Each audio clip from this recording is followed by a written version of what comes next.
we know we better than the shit we put on that field today. Like, all around, offense, defense, special teams, we know we way better than that. Everybody know we better than that, but y'all know how the outside gets. They gon', the Rams ain't gonna be what they want, man. Fuck all of that.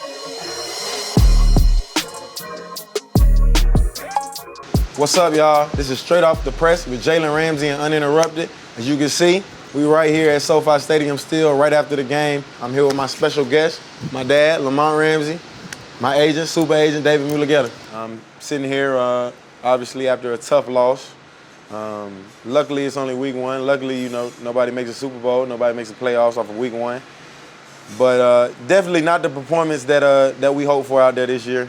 To start the year off, we felt like we prepared well during the week. I guess, you know, we didn't do enough, so we're gonna go back to the drawing boards. And luckily, we got 16 more weeks of the NFL season, 16 more games to fix this and figure out what went wrong tonight. So usually, you know, what I do after games, whether it was a win or a loss like tonight, it's two people who I talk to after every single game. And I talk to these two people just because two people who are really the closest to me, very knowledgeable about football and the game, and they watch all my games and specifically probably watch me when I'm out there instead of actually watching the full play or the full game. So those two people are my dad, Lamont Ramsey, and my agent, David Mulugeta. Like, usually I'll call one of them up, or they might beat me to the punch. They might call me, and immediately we'll talk about obviously whether it was a good game or not. So I mean, as soon as I walked in the suite tonight, I got to see the whole family. Obviously, got to see my daughters, and then once they cleared it and got it out of here, we kind of all sat over there on the couch and we looked at each other, and it was really only one phrase to say, and that was like, we got our ass beat. I mean, plain and simple, we got our ass beat. We didn't put on the performance that we wish we would have put on, but it's all right, you know. One game don't define the team. One game don't define any individual. We know we got a lot of talent on the team. We got a lot of stardom. We got a lot of people who have played well in the league for years and years and years. Obviously, isn't how we want to start the season, but it is what it is. You know, it's one of those things where maybe, you know, we definitely gonna make sure that we channel all of this negative energy and these negative feelings that we have about this game and go back to the drawing board, go back to the film room, go back to the practice field and prepare the right way for next week. And then we're just gonna take it week by week, and hopefully we'll end up back in the Super Bowl where we know we can be and where we know we feel we belong as a team. So I mean, I'll start off with my dad. I came up here and we was talking, and like I said, obviously the first phrase we came up with was like, yo, we got our ass beat. It is what it is. You know, what we gonna do about it? Let's talk about it. How did you play today? How you feel the team played today? And he was right on the same page with me. Honestly, he was like, yeah, y'all got your ass beat. It is what it is, and I ain't gonna talk too much for him. I'm gonna let him talk, but I mean, what did you see out there today?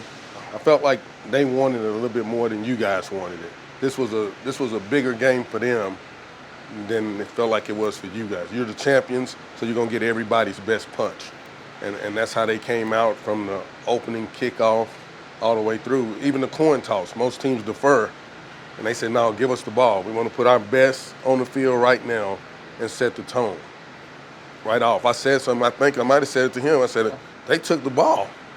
They took the ball right off. So they said, we finna punch first. Yeah. So. And what he's saying, really, when teams do that, that's like teams saying, like, yeah, we want all the smoke. It is. When teams do that, they like, nah, yeah, we want our superstars out there. Y'all think y'all got them superstars over there? We got them superstars over here. Let's put them on the field first and let's see what we can do. Yeah, I mean, I think for them, as he said, this was their Super Bowl, right? You know, they've been getting all the hype this offseason, rightfully so. They have a real good team, a good young quarterback. Picked up your guy, Von Miller, that was here with you guys last year, who played really well tonight. So I think for them, it's kind of like how they're going to measure themselves. Yeah. You guys were the Super Bowl champs. They feel like they're the team that's up and coming, and have an opportunity to be the new Super Bowl champs, if the season goes the way they want. So I think for them, this was kind of like, look, this is how we're going to measure ourselves, and this is going to say a lot about who we are this season. So, I don't think you guys necessarily came out flat, but I think, you guys did just win a Super Bowl, right? So, I think they probably, as Pop said, were a little hungrier than you guys, but I think this is what you guys might have needed, right? To wake you guys up and say, okay, damn, it's a new year. We got to, what happened last year doesn't matter. We raised that trophy last year, but we damn sure ain't going to raise it again if we keep playing like this. So I think, it could be a good thing that the game went the way it did today. We know we better than the shit we put on that field today. Like, all around, offense, defense, special teams, we know we way better than that. Everybody know we better than that, but y'all know how the outside gets. They the Rams ain't going to be what they want. Man, fuck all of that. We ain't thinking about none of that. Yeah. So that's kind of why, like, I ain't gonna say I'm in good spirits, because I ain't never in good spirits after I lose. Y'all know how I am. This is by far the best mood you've ever been in after a loss. I'm telling you. You know what I mean? So I'm surprised. After a loss, y'all know I be hot. I don't want to talk to nobody. I don't want to do nothing, but this one just feel different for some reason, a little bit. Like, it feel like even when certain plays were happening during the game, I was like, damn, this shit seemed fluke. But that's the maturity process. That's me knowing that, like you said earlier, I'm not winning the Super Bowl tonight. I'm not going to make it to the playoffs tonight. But this, like David said, man, if it stings a little bit, you're going to go back and correct it. Yeah. So, and that's the mindset I think you have now, is that, okay, I'm pissed off, but I know what to do now. It's different. You won a Super Bowl, right? You didn't go undefeated last year. Yeah. Right? So okay, one game is not going to cost you, unless it's in the playoffs, it's not going to cost you your season. So I think knowing that, going back and saying, okay, look, this is what we did. We did good. You guys had, 3-4 turnovers today on the defensive side of the ball. So there's obviously some good things that happened. But hey, this is what we need to correct, and if we do so, shoot, you guys had a couple stretches last year where you guys lost a couple games in a row. Right. So again, I think for you guys, I think it's that level of maturity, like Pop said, where I know we can bounce back. You know what I mean? We're going to take some lumps. It's the NFL. Everybody's good. There's no sport with greater parity than the NFL. You know what I mean? So, I think you definitely got the right mindset. I think the thing really is, honestly, like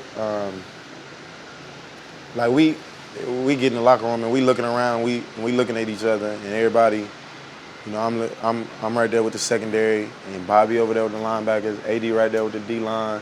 And on the offensive side, you got Stafford, Coop, A-Rob, Cam. Like, you got pieces everywhere. So we looking around the locker room and we like, yeah, this shit ain't us. That ain't us. Yeah. Like, what we put out on that field tonight, that wasn't us. So I think that's another reason that I'm a little calm, I guess you could say right now, is because it's like we all immediately all in agreement. Like, that shit we did tonight was not us. When you're out there, right, and there's a play, obviously we know about it because we talk to you all the time, but there's a play that doesn't go your way. Yeah. Like, what's your reaction? Like, in that one play, you probably, I know it's going to get to you a little bit, but that play where you were, had your eyes in the backfield a little bit, or that's what it looked like, I guess, to most fans, and the ball went over your head and Diggs caught that deep touchdown. Mm-hmm. What are you thinking in that moment? How does that happen? And when you see him catch the ball, what's going through your mind?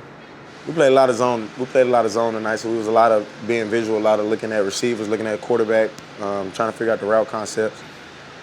And it was Diggs and Dawson Knox on the side, and usually they have a tendency of it was like third and medium, third and 8. They were in a lot of those situations tonight. Yeah. So usually they have a tendency of running Dawson on a seam or a bender, and then Stephon running like a stomp route.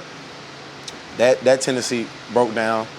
But the call we were in was a specific call that it's like, yo, if number 2 comes out and they get ready to do the scissors, we can switch. So what you said, basically, my eyes weren't on in the backfield, they were on 2. Okay.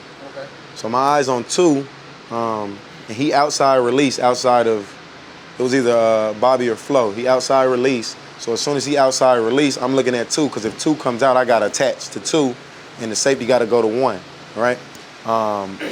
So by the time that he got outside of whoever that was, Bobby or Flo, Diggs was probably like 1 step ahead of me, and he bended it in. So I gotta stay attached to Diggs. But my eyes on 2 already. If a good receiver like that, Diggs, whoever, got to step on you, it's damn near ball game, right? Then Josh Allen stepped up in the pocket and still slung it like 50 yards. And by the time I reacted back, it was over with. It was ball game. So like when shit like that happened, yeah, that shit pissed me off. But in my mind, I just be like, So what's that feeling when the ball's in the air and you're like, damn? Like, walk us through that. 'Cause most guys never been in that position, but like being an elite guy, being a guy that doesn't happen too often, like what's that feeling like? What's going through your head in that moment? Shit, I knew I was finna get shit. I'm like, motherfucker, motherfucker got me. Yeah. That's actually what I said up here. I said, he got him. That's it. Like, that was motherfucker got me. Like, all game. Like I said, we played a lot of zone this game. Only played a few man calls, and the man opportunities we had, he only really had one catch on me, and that was the back shoulder, the 8-yard back shoulder he caught, which was shit. I ain't tripping off that. That's 8 yards. You can have it. And so I'm like, man, it's smooth. Like the game ain't going how we want to go as a team. I ain't been able to make no plays on the ball. It ain't really been going how I want to go. But giving up a touchdown is something different though. Like a touchdown is like, damn. You know what I mean? Like, damn, this motherfucker It's just different, right? When you play corner, you on an island. If you make a mistake, everybody see it. It ain't like Everybody you play see D it. tackle or linebacker, you get caught in the wash Mistake, slide, whatever. yeah. If you make a sack, people cheer, and you know. But yeah. when you're a corner, mistakes is like Yeah. amplified. Yeah. So I'm like, But also, it's like, the damn, same. man. Mistakes are amplified, but so are the successes. Yeah, for sure. And you got to take both of them. yeah, I I think ain't the one tripping. pick that Josh Allen threw across the middle, I think he was looking at Diggs. You had him covered, and he went across the middle late because he was watching you. So you know. But that type of stuff don't get, you know what I mean? It's a couple plays that I could point out that I'm like, yo, I had good coverage on that play, and I took away his first read. Yeah. You know what I mean? Right. It's plays like that don't get the, you know, recognition, but that's part of the game. That's on that top comes of the mountain, though. Exactly. On top of the mountain, people, you know, they want to Exactly. see you fail. You know what I mean? So I know people tuning in this episode like, hell yeah, this one, He got him. man, he done lost, he done got scored on. He looked like trash out there. Yeah. I'm like, they can't wait. Just damn it, gave him what y'all wanted, huh? But it's all good. Like you said, when you at the top, like everybody gunning to get you. Like this was, I do agree with y'all in the sense of like, they was probably way more hyped up than we was for this game. That don't make it right that we came out and put on that shitty performance, but it is what it is.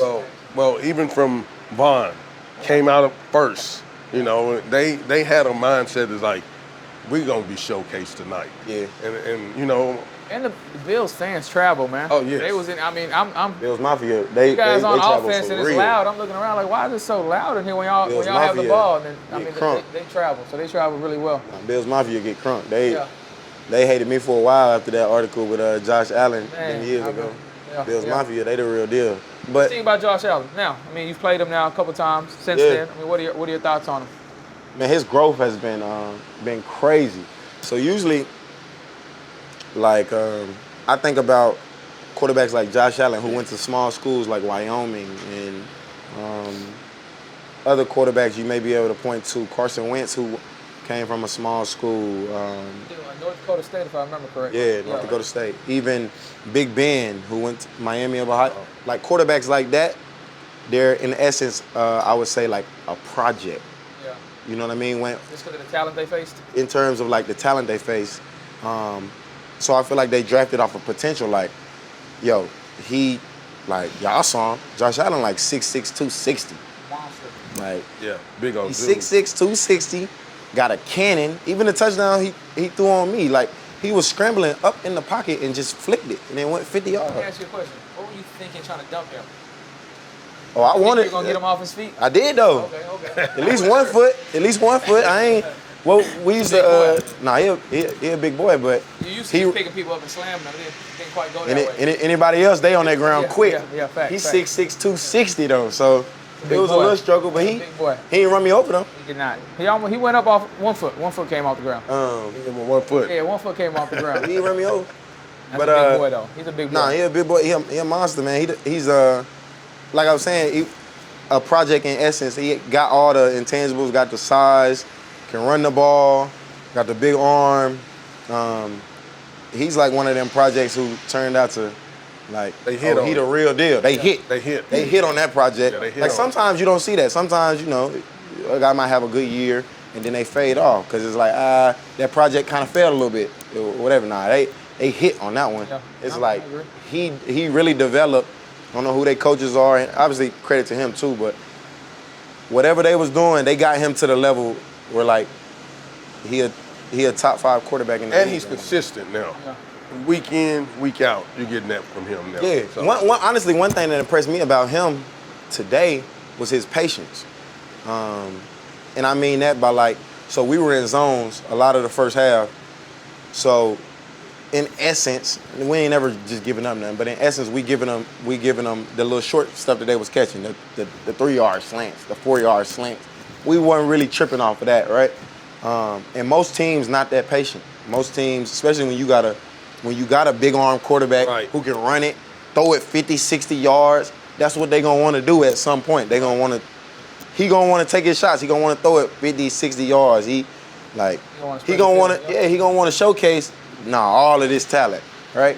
But he was patient, especially throughout the whole first half, of just taking what we was giving him, and it worked out for us for a little while. They were getting some yardage, but we were getting the turnovers. At the end of the day, we were able to capitalize on, okay, maybe he makes a bad decision here or there, or somebody on our team just makes a good play, and then we getting the turnovers. We had like 3 turnovers in the first half. So that's why we went in the half 10-10. And I'm kind of in the locker room, and when we play a lot of zone and we have game plans a little like this, I'm like, man, I gotta get some action. I want to, like, put me in man, press me, do whatever the case may be, coach. And they like, we'll give you some opportunities, but they like, shit, what we doing is working. Like, we not in a bad spot at all, which we were not. It was 10-10 going in the half. We were getting the turnovers. So in our mind, with our offense, we like, our offense get the ball first, they about to get clicking. We're going to be up 17-10 before we got to touch the field again in the second half. And then if they keep on trying to do that dink and dunk, it ain't going to, just the time going to run out. Take them out of It's going to take them out of the game. They're going to have to start throwing the ball. They're going to have to start doing this, right? Forcing it. Right. So we were actually in a really, really good spot. We like some things we can clean up, but we're in a good spot. So it ain't no need to change no calls. It ain't no need for us to put ourselves in a position that might mess us up in the long run. So that was like the understanding from halftime with the score being 10-10. Then we get out the second half, and for whatever reason we couldn't get it clicking on the offense. And then if you really think about it, they touchdowns came off of explosive plays. So they had 3 explosive plays. It was their first touchdown, obviously, when he did the block and go, which that's one of the hardest plays to defend in football. Like on 3rd and 1 especially. On 3rd and 1 with a running quarterback. Right. Like, you thinking, they either gonna run it, and if Josh Allen just gonna run and pick up the first down. So for Gabriel Davis, a great play call. He blocked, and it's tough because when they actually get hands on with whoever they blocking, when they crack block, we taught his corners to crack replace. So as soon as he go, we got to crack replace. But then if he will up, it's just we in a bad spot, especially on 3rd and 1 with Josh Allen. Right. So we like, man, that we kind of chalked that one up like, that's a good play call by them. Whatever. That was their one explosive that they scored off of. They had another explosive when we were in a zone. Gabriel Davis caught that post ball, and then Josh Allen ended up scrambling for a touchdown that drive. And then the Diggs touchdown on me was their 3rd explosive. If we like, this is why we give them credit and we give them respect. Don't get it twisted. They good. They came and they did what they had to do. But we look at ourselves in the locker room. This is what I mean. Like, that ain't us. We look at ourselves in the locker room and we like, if we could have just stopped the 3 explosives, made them keep dink and dunk, whatever the case may be, it's essentially a 10-10 game, and we see what it is. You take away their 3 touchdowns off the explosives, and the game is 10-10 still. That offense they were running looked a little familiar. Yeah, the offense was. It seemed like it was the San Fran offense a little bit. They probably took some things from San Fran. Yeah. San Fran's had success on us in the past. They probably took some things from San Fran. The difference is their quarterback is a monster. Like top 5 quarterback in the league.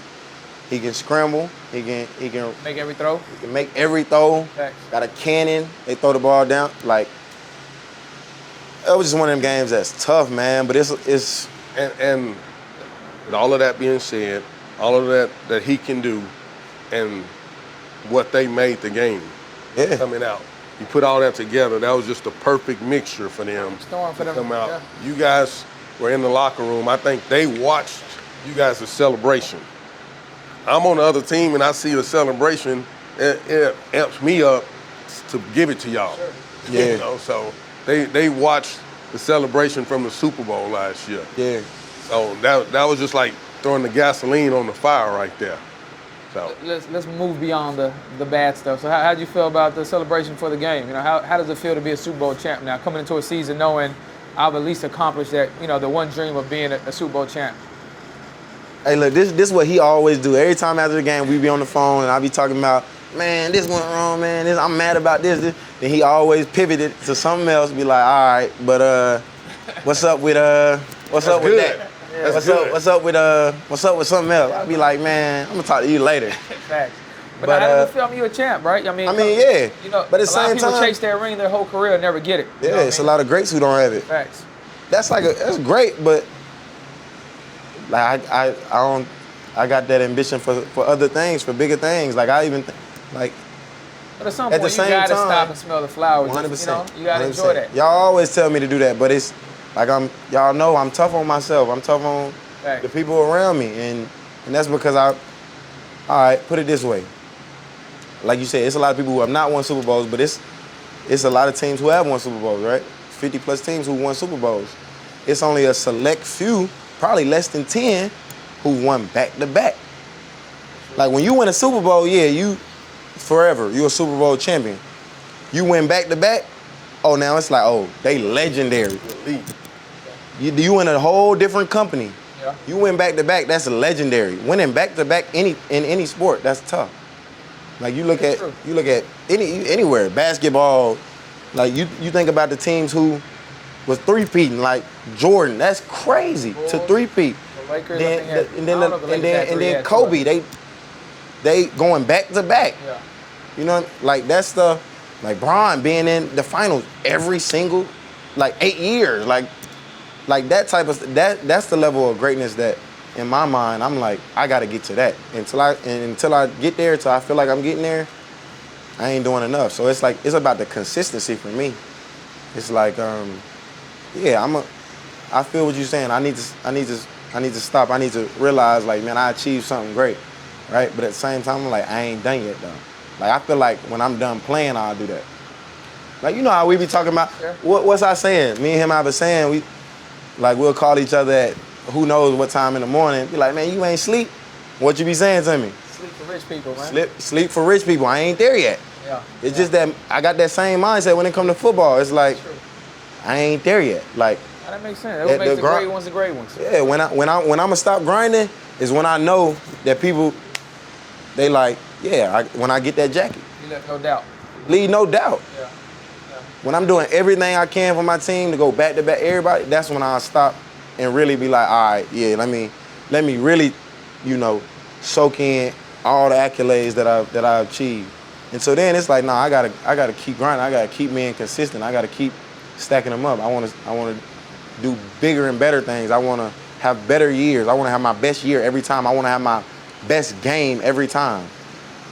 Like, I've yet to have my perfect game. Like that's something I'm striving for. So, like you remember, I ain't even. Pretty good game against Antonio Brown back when you were in Jacksonville. I've had some good ones. Almost a perfect game. I've had some good ones, but I ain't had no perfect ones yet. Okay. You know what I mean? Not to my standard of perfect. And you know my standard's high. Cause growing up, his standard of me was like through the roof. Facts. You know what I mean? Like it's probably that type of stuff. I remember. Speaking of that, like how do you think that kind of prepared you for where you're at now, having Pops train you and being that hands-on with that process? I was just gonna touch on that. So I remember one thing that probably it sticks with me, and he know the story. I was I was probably in middle school. My brother was in high school. And we trained in the garage, and we went to the fields and stuff. And I remember it was one Sunday. We always trained on Sundays. And even people used to ask me, like, why you train on Sundays? Like, because one day that's what I'm going to be doing. I'm going to be playing on Sundays while I don't train on Sundays, right? Like, that was my mindset even when I was in middle school at a young age. But I remember it was one Sunday, me and him were beefing. We were mad at each other about something. I was mad at him, and he was mad at me. And I didn't want to work out. That happened quite often. I'm sure. So we and I ain't want to work out.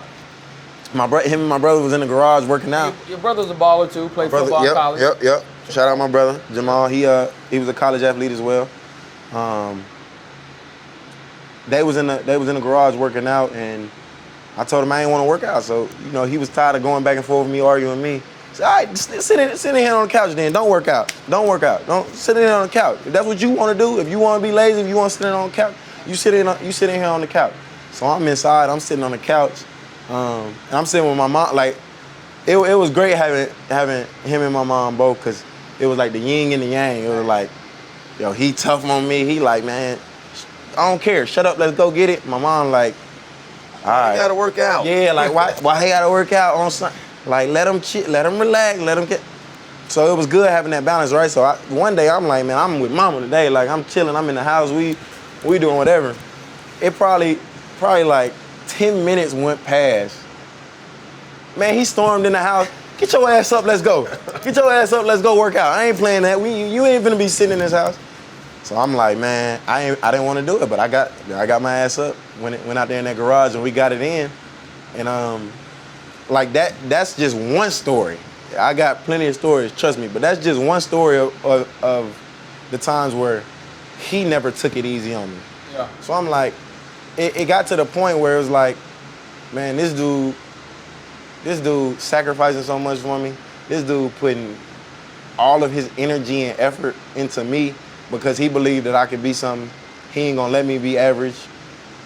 So it's like, it got to a point where I was like, man, I really started realizing that, like, if he think of me that way, why I don't think of myself that way? Like, why ain't I need to beat him to the garage. Like, And he believed in you more than you did at the time. he believed in me way more than I did at the time. And then it eventually, I mean, he's always had the utmost belief in me, but When did it click for you, like, yo, I can really do this?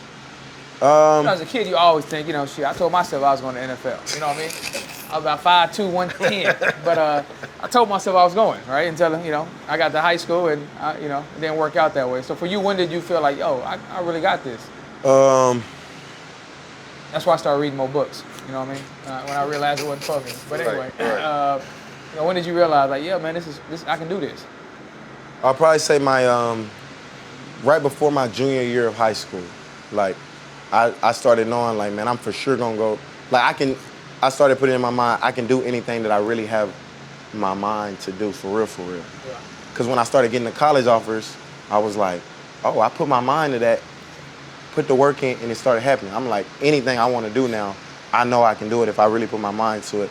I remember I was a sophomore in high school, and I had to have a knee surgery. I don't even know which knee now. I had to have a knee surgery. He remembers this story probably better than me. The doctor who did my knee surgery, you remember his name? No. I don't either. Pops getting old, man. Pops forget getting it. old. It's all good. Well, I can tell you the story. Yeah, I'll let him tell you the story And, of what he told me. We sitting in there. He said he was the specialist on this microsurgery, and he said he may play again, but he'll never play at an elite level. Oh, wow. No, God's son, he said he will 100%. not play at an elite level. I said, okay. I took him out of physical therapy that day. Yep. Took him back to the garage. Yep. And we trained him from that point, and nobody else ever touched him. Yep. I'll never forget that. We was sitting in Florida there. State, he signed a jersey, and we took it back to that doctor. I love it. I love it. If you don't believe in him, we do. We'll figure it I'm out. telling you, we was sitting in there. It was the most. He said in front of you? He said it to all of us. It was Wow. it was the worst thing you could hear I was like 14 years old, just had a knee surgery. We in there doing the post-op or whatever, and he's like, yeah, he'll play again. He can play, but he ain't he ain't never gonna be the same. Elite. Yeah, he won't be elite. He was ain't like, gonna do this. but he did say, you remember what he said? He said, I've only had one person in my whole life of doing this surgery. He was like, I've only had one person really recover and, you know, make it like far. He said I had one NBA player who. Why was this guy doing the surgery? He was like the the specialist. best at this. He was the the best at this surgery. It was just a crazy injury. He didn't sugarcoat anything. He kept it all the way real. Lie to me, doc. Lie to me. Lie to me. At that time, I'm like 14. Lie to me, bro. Yeah. It was what we needed though to say. It ain't gonna be easy. It's what we gonna do. Went home, carrying him up and down the steps, so that he can get up and down the steps. And from that point on, man, I was just happy that he made it to college to play. No lie. Yeah. This is like icing on the cake. All of this was never dreamed of. People ask me all the time, when did you know he was gonna make it? I was with you when I knew he was gonna make it. You know when I was gonna make? When I knew? When they say with the 5th pick, Jacksonville Jaguars picked Jalen Ramsey. Love it. I said, damn it, he made it. Wow. That's what I tell people. He made it. It really wasn't even to get him to this point. It was just to make sure he stayed on the right path. Me personally, he can tell you where I grew up at, inner city, all that. I was lucky. I was one of those people who had a mom and a dad in the house, somebody I had to answer to. Hey, my dad told me early on, you can do what they doing, but if you get in trouble, don't call me. And I took that to heart. So I kind of said the same thing. Oh, that's the same thing. You know, if you do what's right, and you don't have to call me. You know, so the discipline came actually not from me, but from my dad, passed down to me, passed down to him, and hopefully passed down to his kids. And this is funny because me and him talked on this, and he told me his family story. And now I see where he is and where his sister is and all this. And to me, that came from pops and mom and all that. So when people see us sitting right here right now, it just didn't happen on an accident. It was some people pouring into us to make sure that we stayed on the straight and narrow. Because there's a lot of people who, and a lot of times that you can just stray off. It's easy to stray off because everybody's straying off. But when he would get mad at me because I say, they're not going where you're going. His brother's the same way. They're not going where you're going. Well, can we go here? No, because they're not going where you're going. So you got to be home at this time. You got to get A's and B's. If I'm a firefighter, I was a firefighter, I run in burning buildings. So if I'm running in burning buildings to put you in private school, I got to get A's and B's. You can get C's in public school for free. You know what I mean? So that was just my philosophy on that. That if I'm going to do this, you're going to do this. And we're going to see where it come out. We don't know where it's going to go, but I know if you don't do it, it's not going to be good. You know what I mean? And then just to have him pick somebody and then learn his story and someone, and we can always say, we can agree to disagree. But the good thing is we can have dialogue. And just like I said earlier, this is icing on the cake. This right here is icing on the cake. We come here and we enjoy this. My son plays a game that he was playing for free all his life and makes a living and take care of his family with it. You know, I think one of the biggest things that, you know, makes this a good fit for us is the fact that, you know, how much we value family. You know what I mean? Family is kind of that, you know, what we go back to all the time, right? Why do you do A? Why do you do B? You know, why do you work so hard? You know what I mean? Why is this game so important to you? You know what I mean? Because it allows you to take care of your family.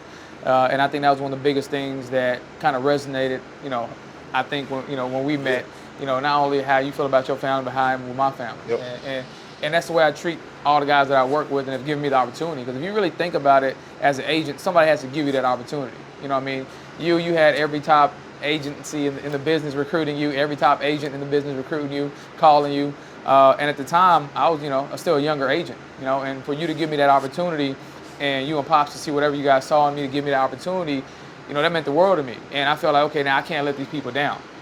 Same way I can't let my family down, right? I felt like, okay, you know, they gave me the opportunity to represent them. And it's something important, something you've been doing since you was 5, 6 years old, right? Yeah. So to say, okay, now I'm entrust this to you to kind of make sure that my career goes the way it's supposed to go, you know, I take that to heart. And when I got that opportunity, to me, it's like, okay, I'm gonna treat him the same way I would want somebody to treat myself, my brother, my you know, if I have kids that are ever athletic, which they're not, but it's hopefully, you know, if I were to dogs alone, man.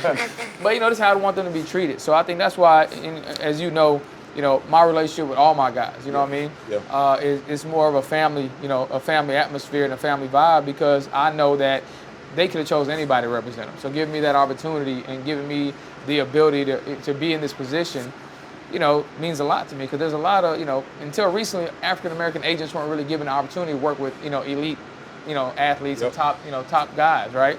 So for me, it was super important, and I make sure that I deliver the best of my abilities. Yes, sir. I think one thing too, just both of y'all, and the reason I'm just glad y'all was able to do this the very first show with me is because y'all are both men who I admire, and I see, obviously I take a lot of things from my dad, and I want to be a great father like he was to me and my brother, and take it to another level and show that, show all that sacrifice that he took and the love and all of that he did for me. I want to do that for my kids as well, and I have all of that in me. And then I see the same things with you. And I remember when me and him were, fielding calls from all these agents, everybody. Man, another thing that me and my dad talk about all the time is like, man, what's for you is for you. Your blessings will come to you. Like, you don't gotta hate on nobody else. You don't gotta talk down on nobody else. Usually, when you're doing that, it's out of some form of insecurity or clickbait, whatever it may be, right? So I remember one thing that really stood out, and I don't even know if I ever told you this, but one reason that I really clung to you and liked you for a while was because out of all the agent meetings that me and my pop sat through, all these other agents were, they had something to say about another agent. Other person. They had something to say about somebody else who they found out was recruiting me. Like, but he didn't do this, or he don't do this, or he don't do that. We sat down with you, and you only talked about yourself and what you were gonna do and what you were gonna bring to the table. You never once said anything about anybody else. What they was doing didn't matter to you. It was all about, look, this is what I do. This is how I maneuver. This is how my family is. Like, this is how I treat my guys. This is what I do. And man, I remember after meeting with you like a couple times, once I started going into other meetings after meeting with you, I would ask them questions like, so am I gonna talk to you after you do my contract? Can I call you tomorrow? Can I call you next week? Or are we just gonna talk like when it's contract time? And then they would bring up another agent or something. I'm like, why are you worried about him? I don't wanna hear about what he's doing or not doing. Just tell me how our relationship's gonna be. Tell me about us. And that's one thing I really admire, and that's one thing as I obviously grow and mature that like I'm taking into my life as well. Cause I mean, it's true. What's for you is for you. Your blessings are for you. What I go out there on the field, like, and this is just a message for my haters, you know what I mean? What I go out there and do on the field, it ain't gonna do anything for you.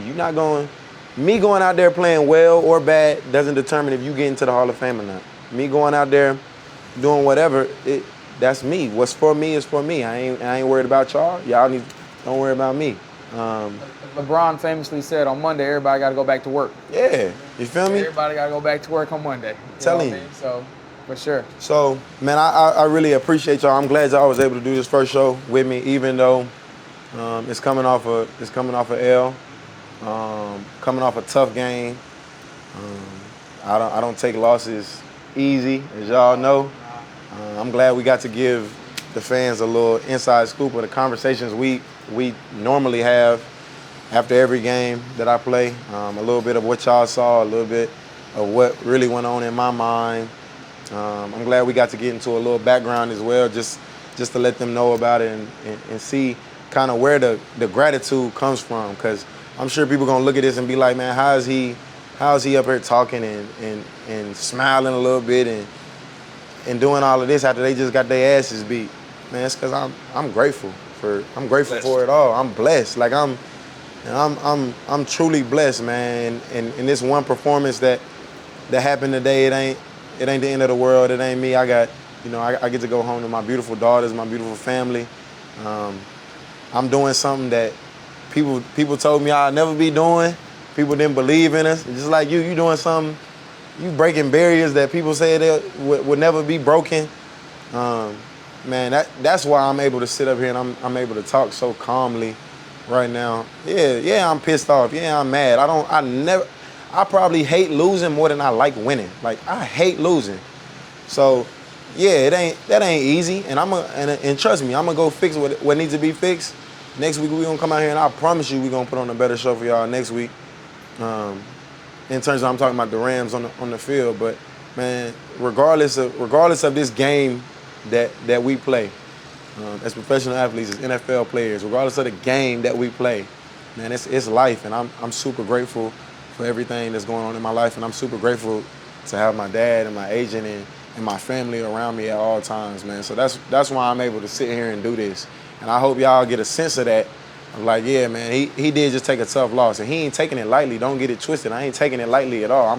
I'm definitely mad about it. Definitely got to correct this stuff. But man, I'm grateful for life, and y'all should be too, man. Don't ever take this stuff for granted. Tell your people you love them, man. Support your people. You know what I mean? I appreciate y'all tuning in. Y'all tune in next week for another show for episode 2. We'll have a little bit more to talk about. There's be more games that's going on around the league. NFL is back, baby.